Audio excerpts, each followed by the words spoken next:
Hello, hello, hello. Can anybody hear me? Is anybody on yet? Are we waiting? We're at zero. We're at zero right now. Nobody's listening to you. You can wait and get on. Yeah. We can wait for people to come on and see. Let me double check what's going on the phone. Oh, Conrad Reynolds is live. I just got a notification. Hello, everybody. We got a couple of people coming on. We're going to wait a couple more minutes if we could. I got a couple of things I want to share with you tonight. Won't be long, but I want to have an opportunity to meet people online. It's great for joining us. I don't know if you got the robocall today, but we sent out a robocall to 60,000 people this afternoon, and I hope you got it. That's our way of being able to reach out, tell people who I am, and I hope that you tell other people. Tell them, hey, get on with Colonel Conrad Reynolds. Hey, hello, Beth. How are you? We froze up a little. It's working. It's working. If you can hear me, huh? Yeah, it's working. Is it still going, or we're good? Okay. I got a couple things I'm going to do tonight, real quickly while I'm waiting. I wanted to talk about not only the robocall and let everybody know about that, but I also wanted to talk a little bit about a letter that I received today that many of you may have gotten before. Well, let's just go to that. This is the letter that I got today, and I was already forewarned that French Hill had sent out letters like this that it had nothing on it but your name. And it had no indication that it was from French Hill. But as you open it up, then that's when you get his letter and his envelope if you want to donate anything to his campaign. So I just want to quickly go over this letter because this is the kind of thing that just makes me absolutely angry because of what they say. But here's the letter. I want y'all to look at it. And it's got red check marks for what the Democrats stand for and are doing, and the green one's what the Republicans. The whole gist of the letter is to get you to go vote and get Republicans back in the House. And that way they can do all these things that they're talking about. Well, listen, I think we need Republicans, but we need conservative Republicans. I'm tired of voting for Republicans that tell me one thing that they're going to do, and then we put them in power, they don't do it at all. And let me go through a couple of these because I think it's important. One, hello there. Hey, Paul and Aaron. How are y'all doing?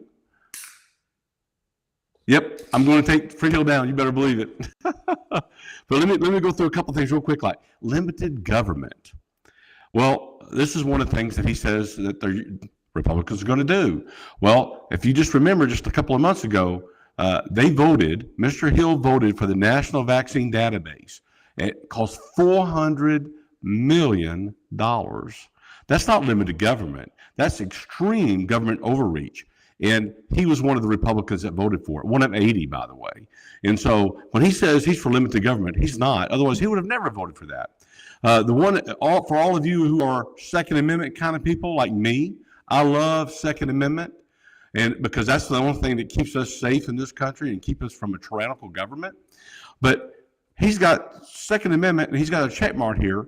And then I started thinking about the National Defense Authorization Act that was passed in, I think it was September. And in that bill was red flag laws against the military. So if you fall under the UCMJ, there was a red flag law in there. And French Hill voted for it. Now, fortunately, the Senate took it out.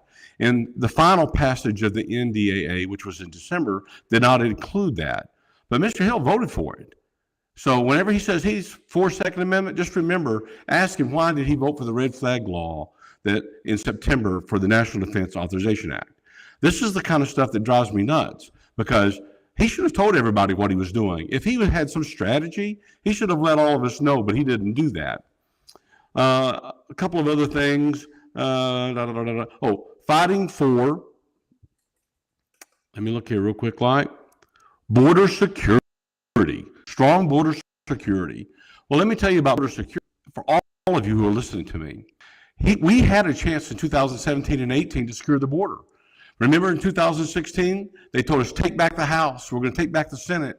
We're going to have a Republican president, and we're going to be able to secure the border. Finally, after 35 years. Well, guess what?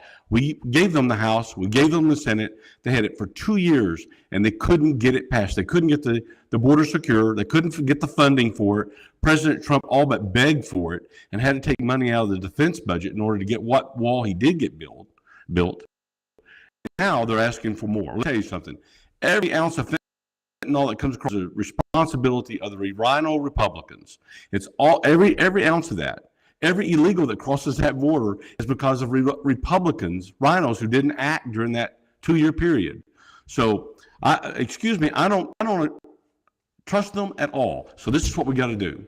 We've got to get people in Congress like myself who are going to vote the right way.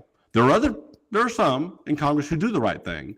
Lauren Boebert, Marjorie Taylor Greene, Jim Jordan, Andy Biggs. There are several of them who are trying to do the right thing. But we've got too many rhinos who are not doing what they say they're going to do. So we have an opportunity in 2025 and 2026 when we have a Republican president. I hope it's Trump, but it may be DeSantis. But we're going to have one, and we need people in Congress, not the rhinos that we had in 17, 18, and the ones we have today. We need people in there who are going to do something, and I will. I promise you that. I look forward to that. And I do agree with what Mr. Hill says at the end of his letter. He says we're going to have to take back the Congress and take back our country. Yeah, we do, but we don't need to do it with rhinos. Okay, we're going to do it with conservative Republicans. That's what we're going to do it from. Hello from Greers Ferry. I like that. Anyway, what else does he say in here? He's asking everybody to go knock on doors and send letters. And I'm asking you to do that too. Go knock on doors, send letters, call all your friends. Each one of you watching right now, what do we have? How many we got? 30ish or whatever watching. If every one of you got 25 people between now and May 9th, because that's when early voting starts, write a list of 25 people and make sure they go to the polls and vote. You just made yourself 25 times stronger. And that's how we're going to beat the establishment. That's how we're going to beat this rhino. And I'm a rhino over back here behind me. Where's it at? Right here. I'm a rhino, and I want all of you rhino removers. I want you to join me, and we will take this guy out, and we're going to be the first. Guess what? We're going to have when I get in Congress, I'm going to point out the other rhinos. I promise you that, so that we can get rid of them as well. Because they all have to be gone if we can when President Trump comes back or President DeSantis. We're going to have to do that in order to really take back our country. We can't do it by electing the same people over and over again who failed us time and time again. So I'm asking you to help me do that. Let me look at some of the comments. Blah, blah, blah, blah. Da, da, da. Man, thank you so much, Stan. I appreciate you. Paul, thank you as well. We're going to take our country back. We really are. And I thank all of you for taking the time to listen to me. I am sick and tired of rhinos too. And we're going to beat them. I had a great time, by the way, in Searcy the other night. So all of you who were they're there at Searcy at the hangar at our fundraiser event with the folks there, the Freedom Fighters of Searcy. Thank you for coming. I had a great time, great night. We had great questions. And the one thing I'll never shy away from, all of you who are watching me right now, I never shy away from a question. I may not know the answer, but I will tell you, I will find out, and I will do my best to help you. I got a question just the other day from a captain in the National Guard here, and I won't use his name, but this something really disturbed me. Basically, he doesn't want to take the vaccine, and they're telling me he has even. And then he said, "Well, I get a religious exemption." They said, "Great." So he got a religious exemption, but then they said they can't put him on orders, official orders, to go out of state. He has to go out of state in order to get certified because he's a pilot.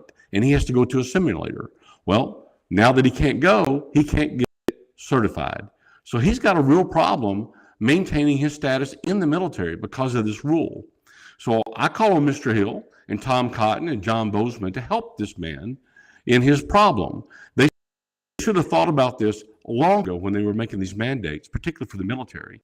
And I'll have a whole segment on what I believe about the mandates and how we're going to fix that. Maybe a lot of it will go away by the time I'm in Congress.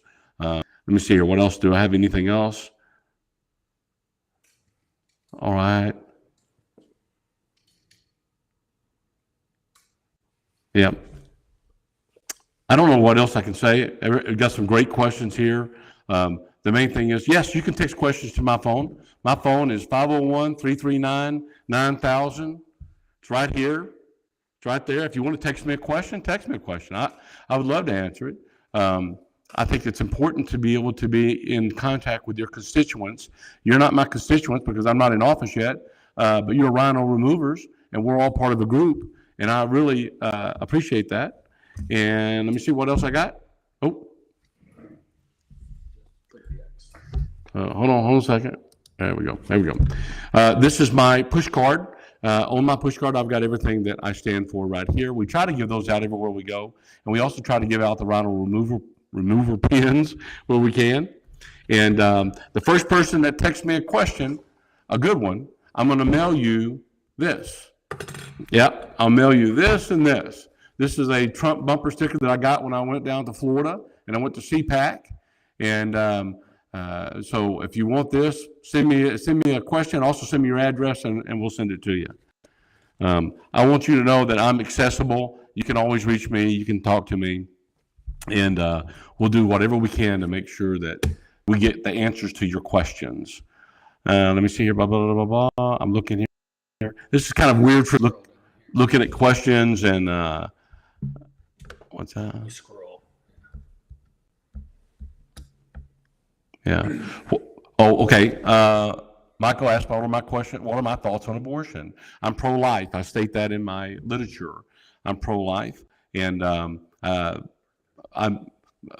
very, very, very strong on my belief that I believe what the family council, I believe with their position, the only time that abortion should be considered is rape, incest, and life of the mother. That's where I stand on that issue. It's not going to, that's just it. Let me see here. Thank you, Don. Thank you for supporting Rhino Removers. I appreciate that. I really do. And let's see what else. Oh, Paul is saying hello to my campaign manager, Will. My campaign manager's name is Will, and I will tell you what I say is when there's a will, there's a way.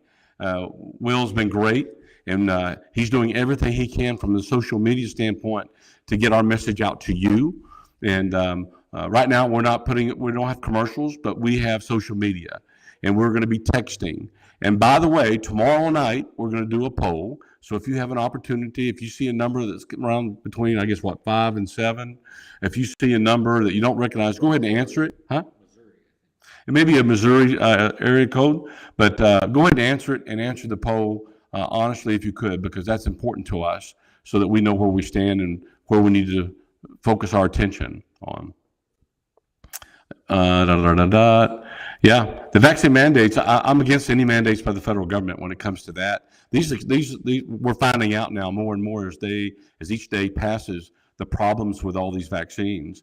And the report that was released last Friday, 50,000 pages, I think will tell us a lot more about what was going on and what this was the 50,000 pages that they were trying to keep secret under seal for 75 years until 2092 or 2093. So let me tell you something, folks. There's a lot that's going to come out probably in the next few weeks to a month or so. What else here? Oh, do you stand with Sarah Sanders or Doc Washburn? I have a policy, and I think it's important that we who are running for office not get involved in other people's races. I don't think it's fair to one or the other. I didn't think it was fair when Sarah endorsed French Hill against me. I just, I gave her a pass because I know they're family friends, but I just don't think that we should be getting involved in endorsing people in our party against someone else in our party. We should let the people decide, everybody give their best, put the best foot forward, their best argument, and let people, make their decision and vote in the primary. After we have the primary, we come together behind whoever the people chose, and we will elect them. And that's just the way it is. That's the way it should be. But I don't think that people who are running for office or elected in office should get in and start endorsing people. I didn't like it when all of our congressmen and our senators endorsed Sarah when she was running for the governor's race. They did that last November, I think. And I said then I didn't think it was right. And doing that. But anyway, I like them both. from a personal standpoint, I think they're both very good people. I think you need to look at their backgrounds and make your own decision as to what you think and who you want to vote for. And make sure you go vote for them and work for them. Tell other people about them. Okay, that's my position on that. What else we got here? Yeah, I think Missouri area code is 417, Debbie. I don't know for sure. Okay, Jeremy is saying he was forced out of the military because of the mandate, 18 years of service. Well, let me tell you something, Jeremy. When I get in Congress, which I will be next January, this is one of the things I'm going to bring up. I'm going to bring up everyone who was forced out of the military because of this vaccine mandate. They should get back pay, and they should be reinstated if they want to come back in. That's where I stand on that issue. Not one person should be out of the military because of the vaccine mandate. That's ridiculous, and I will be fighting for you, my friend. So you can tell everyone else that too, because that's where I stand on that. I'll be one of the few military guys actually who have the gravitas and the authority to be able to make something like that argument. But no, I'm on your side 100% on that. What else do we have? Teresa Hunt says, how can we get gas prices down? This is going to hurt our farmers. It can break them.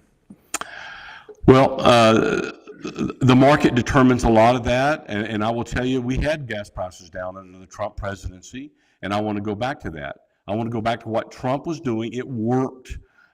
There's no question that it worked. The Biden administration has killed us. Now, we all know that. We see what gas prices are. I don't know that the Keystone Pipeline, we should have continued building it. I think we were in phase 3 or 4, so it had still a ways to go before that would make a huge difference. But I'm telling you right now, we do need to get energy independent. Number one, I'm 100% for that, and I think we need to do more drilling, and I think we need to be thinking 5 and 10 years out instead of just the next year. And that's the problem. Our planning is horrible on this, and this current administration has zero planning. And unfortunately, a lot of the people in Congress, to include the rhinos and the Democrats, are not helping us very much. So when I get there, I'll do whatever I can to make sure gas prices come down. That's what makes our government strong, and it's what makes our country strong. What else do we have? Somebody wants to know if you've heard, how have you asked about election fraud from 2020 in Arkansas? You know, I have asked about it, and I haven't heard a lot of fraud here in Arkansas, heard of it, to be honest with you. So if you have anything, or if anybody listening to me right now, if you have additional information about any fraud happening here in Arkansas, I think there may have been one or two small cases, but nothing like in the presidential race, nothing of that magnitude. The reason they were able to do that is because it was all Democrat-run cities in these 5 swing states, and they were able to get these fake ballots in. This is what I understand, in order to cover for the number of votes that they had to manipulate over the computers. And so that's what they did, as far as I know. But, Your intelligence background. You want to know about my intelligence background? Okay. I've been in Army intelligence since I was 19 years old. So loved every minute of it. Most of my experience has been in the human intelligence field, although I was I did just about everything, but half of my career was in civilian clothes while I was in the military. I worked at CENTCOM, I worked in Korea, I worked on the DMZ. I've been to over 70 countries, just about, and somewhere in there. Worked in Afghanistan. I was in Afghanistan about 4.5 years. I was in Iraq for a year. Most of the assignments I had were classified type assignments, which I can't talk much about, other than we saved a lot of lives and we did a lot of good when I was in the military. I worked with other 3-lettered agencies as well, and they're all broken right now. That's one I think I can take to Congress, is the ability to understand how to fix all of those agencies. Additionally, I have a real problem with the intelligence committees, particularly the HIPC, the House Intelligence Committee, and the SISI. I have a problem with how they put people on those committees, like Eric Swalwell, who we know is compromised because of his relationship with Fang Fang, the Chinese spy. Every one of those people every member should be polygraphed, in my opinion.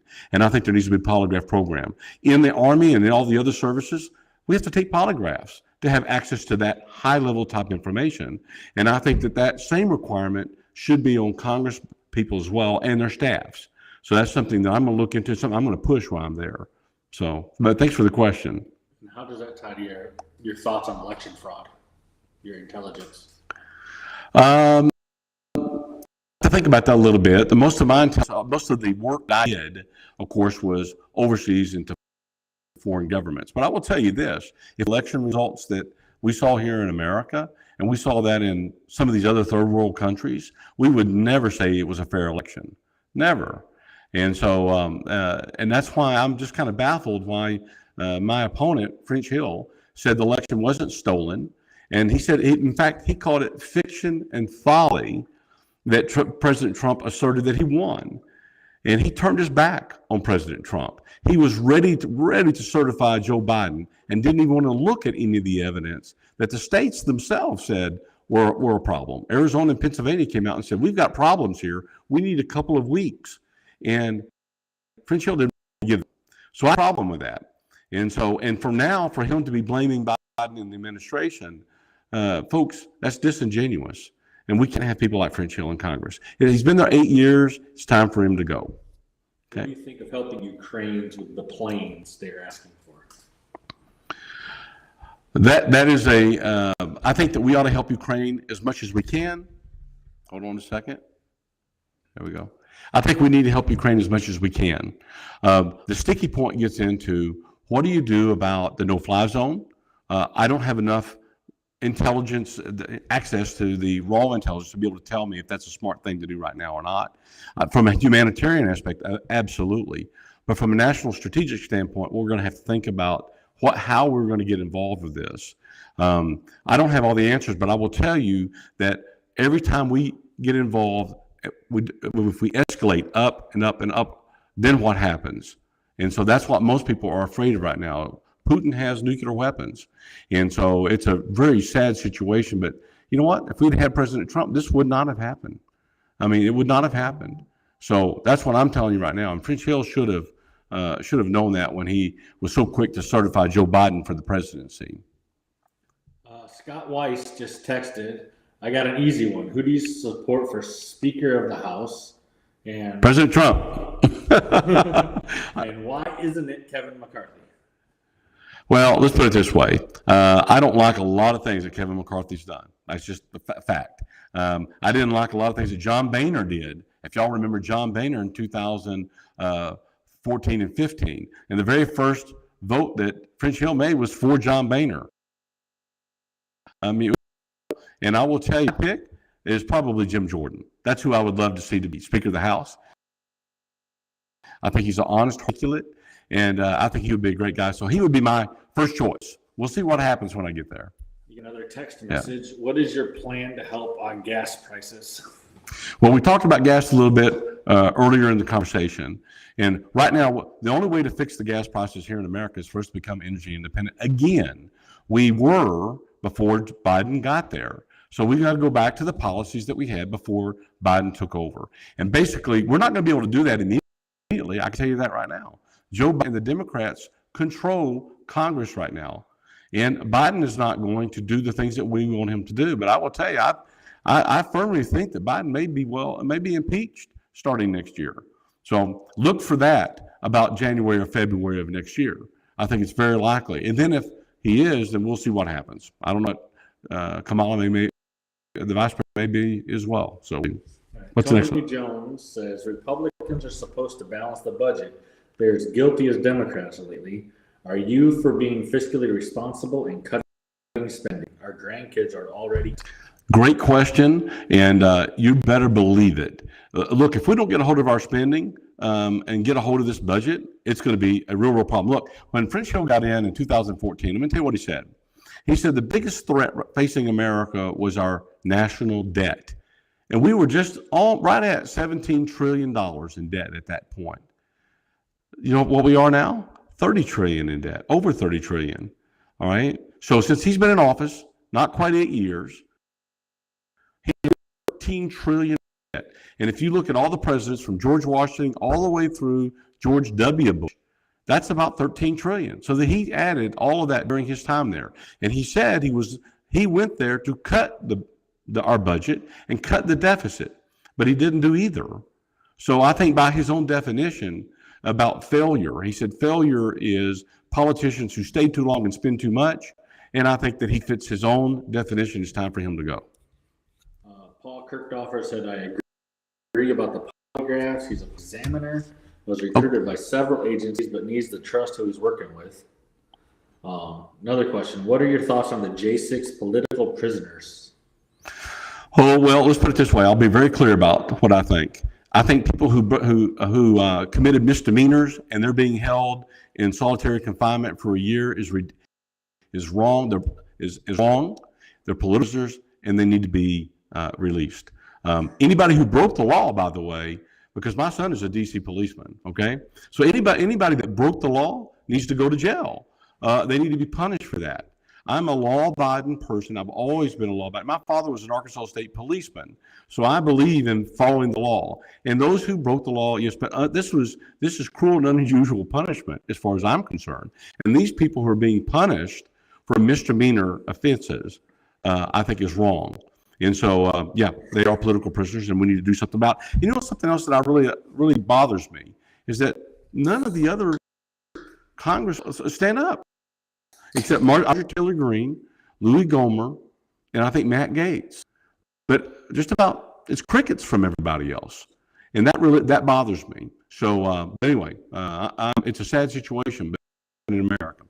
Yeah, go ahead. Debbie McCaleb Alred says she loves Jim Jordan.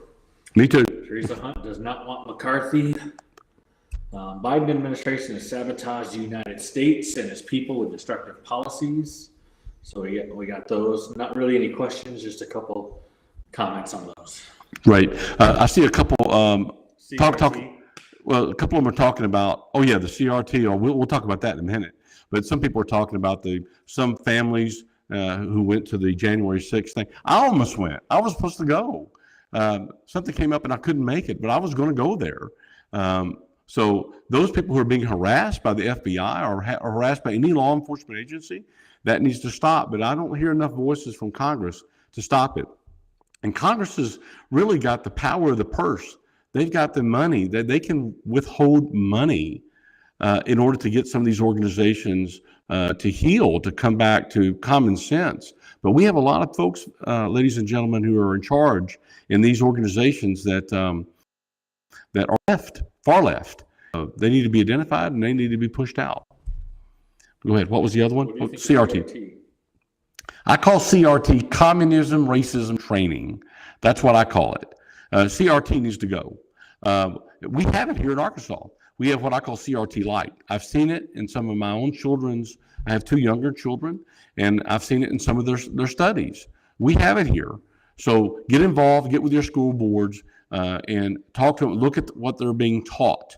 A lot of the problem I have right now, and y'all may disagree with me, but I think Chromebook is an avenue in order to insert lesson plans that support CRT Light. And I think that we need to really look at the use of Chromebooks in our and if you have children in school, I highly advise that you look at those training assignments in Chromebooks. See how it's affecting your children. Yeah, what's the next one? Don't really have any more questions right now. Okay. Well, listen, thank all of you for coming. Thank you for sharing a little time with me. I enjoyed it. What's that? Give the phone number. Oh, our phone number is 501-339-9000. It's 501-339-9000. ElectConrad.com. It's back here behind me. ElectConrad.com is my website. I appreciate all of you. Please get on our team. Tell everybody you know about us. I'll come on often, probably from now till May 24th, till we win the election, and give some of my thoughts on things. But feel free to call me at any time, and I'll get back with you. Take care and have a great night.